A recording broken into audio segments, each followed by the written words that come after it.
Hey, everybody. It's a beautiful Tuesday, March the 22nd.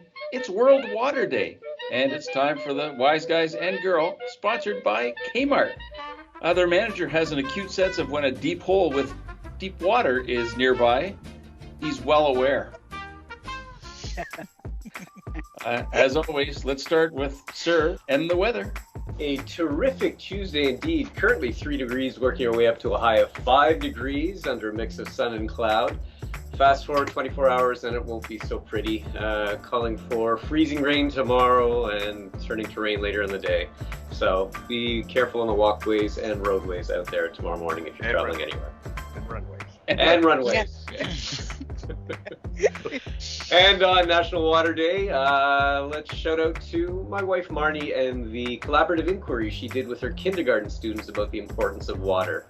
And Marnie gave me a challenge that she gave her students to name 2 structures that can hold water.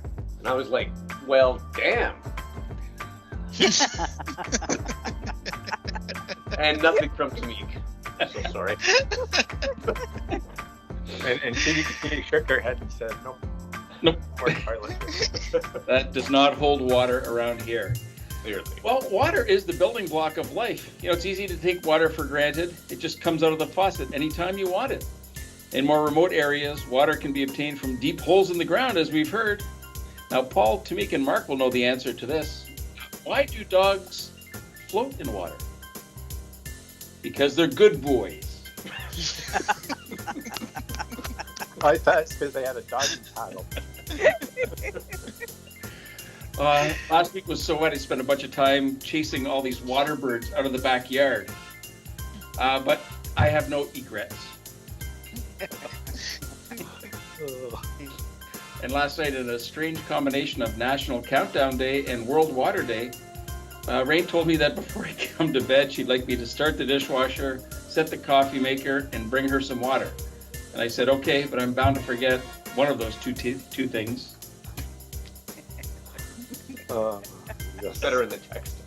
I think so. It's time for Tunes with Tamik. Tamik, what are we listening to today? So many possibilities. I'm thinking Otis Redding. Sitting by the... I would have done him, but I've done him before. I've done that exact song before. So, I try to keep it, fresh. But there is an artist. Every time I think of a song about water, my absolute favorite song is by an artist named Garnett Silk. And I think Venturo can guess. There's a song called Splashing Dashing, and it's honestly one of the most beautiful songs for me. And it's almost writes like a poem. And I'm just going to read a little bit of the song to you. So Splashing Dashing. And think about the sea he's talking about, the Caribbean Sea, right? Splashing, dashing, restless sea, never still you seem to be. Sometimes angry, sometimes sad, sometimes you laugh as though you're glad. Little children love you well, love all the wondrous tales you tell. Love to watch you come and go in the tides that ebb and flow. Though so strong and great you are, stretching deep, wide, and far. Tiny vessels safe and keep, rocking them gently as to sleep. Wildly and rough though you may be, when you are angry, mighty sea. When the storm has gone, we find you are still our playmate kind.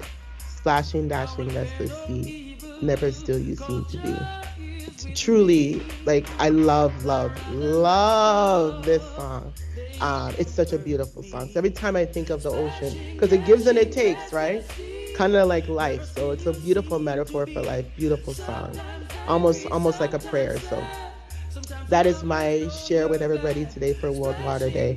Just listen to a little Garnett Silk and some Splashing Dashing. Well, I'll tell you, Garnett definitely has an intellect well beyond the guy that wrote Splish Splash or Taking a Half Bath, Yeah, and gone too soon, Gone too soon, like so many of our greats. Gone too soon. All right, a great tune added to our playlist, and oh gosh, I didn't do that yesterday. All right, March break. All right, we'll get this onto the playlist and in the show notes as well. And it's time for Ventures with Vancero, sponsored by Future Shop. Great tech, great prices. They're featuring a product to help plants to survive on water and learn new words. It's a really cool hydroponics system. Venturo, what have you got for us today? Hey, it's Tuesday, and as usual, I'm sharing some tech with you guys, but a little twist to today's tech. Did you know, guys, that 40% of liquid damage happens on computers, and it's the second most damaging thing for computers and electronics, right? The number one is when people actually drop the devices, right? Into the ocean. Yeah. So a lot of people are so into their coffee and tea and drinks, and a lot of people have it in the morning early when they're about to start working, right? Thus the cause of water damage on your electronics. So when this happens to you, what should you do? Anybody knows? What should you do? Put your computer in rice. Buy a new one. Buy a new one. Okay, so the first thing you want to do, if you get some liquid damage on your machine, in this case, if it's a computer, the first thing you want to do is power it down, right? Power it down and disconnect the power source if you have it plugged in, and just take it immediately to a technician and have them do their magic to see if they can fix it. If you have a cell phone and you're suspecting water damage, again, power it down, and a lot of people tend to put it in rice. But that can work, but what you might find is it won't remove all the water from the device, right? And another thing you might have happen is you might have rice getting stuck in places that it's going to be very, very difficult to remove the rice. So what you want to do is, in some cases, just remove the battery if that's possible. If that's a dinosaur phone, if you have to remove the battery, right? If you can remove it. If you want to put it in something, you need to put it in silica gel packets. You know those packets you get when you buy electronics or you buy new stuff? Yeah, if you immerse it in that and just let it sit for 24 to 48 hours, then it will dry out some of the moisture out of it. And resist the temptation. I know I used to do this when I was younger. Resist the temptation of just putting it out in the sun for it to dry out, right? Just put it in a nice dry place, not necessarily in the sun. And just have it sit there 350 for a while. degrees for 10 minutes in the oven. And also take the case off, because that will retain a lot of the moisture. So you take the case off. Yeah. And also, most important, if you think they're not gonna know that it went in water, you have another thing coming. Because most phones have, I know this because I used to do this work, have little indicators on the inside that turn a different color when water hits it. So don't lie. Just tell the truth. And especially if it fell on the toilet, my God. Buy a new one. I've touched more than one toilet phone, I know. JD, when you put it in rice, how long do you boil the rice for, though? Depends. Could be anywhere from 5 minutes if you're Alice from the Brady Bunch, or up to 20. Depends on how al dente you want your phone. Exactly. Aye. And the last... Go ahead, Venturo. No, I was gonna say the last thing that people try to do with their electronics when it gets water or liquid damage is they pull out the blow dryer and they try to dry the electronic, and that's the worst thing. Don't even bother try that. That probably explains why all of our systems are down the field. These guys all drink coffee in the morning and then try to use a hairdryer of it. Anybody else ever melt their keyboard trying to dry it up? Yeah, not a good solution at all. And here I was thinking you were dyslexic, James. The keys all melted together. Yeah, man. Yeah, so the number one tip from me, guys, is just save yourself. Try not to eat around the computer and drink around the computer, and that will save you some stress, right? Yeah, I see Mark shaking out the keyboard. Yeah. I'll clean now, thank you.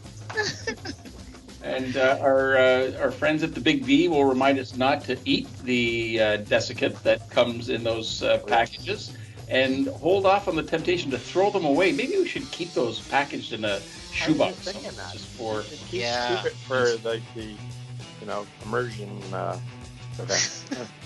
I did that very same thing because I'd heard the same tech tip. So yeah, I have a bunch of them at home. So if anybody has a keyboard issue, again, if it falls in the toilet, you're on your own. But otherwise, I'm glad to lend some of my packets. Excellent. Okay, I'm going to see how I can condense that into the show notes. But All right. Liquid damage, second worst cause. Interesting stat. It's Tuesday, time for Tuesday's trivia. I don't know if most of you know that on this planet, 70% of the planet is covered in water. Oh yeah, everybody shakes their head, but I bet you didn't know that none of it's carbonated. No, it's true. The Earth is flat. Yeah. Meek's not a believer. On 2 hours sleep, nothing gets better. All right. Well, that's a lot of waterworks for us today, everybody. Thanks to our fans and friends and odds and ends for hanging around today. And hey, if you're buying smart water for $5 a bottle, it's not working. You're not smart. Have a great Tuesday, everyone. We are the WIze guys and girls, leaving you smarter and happier than you were yesterday.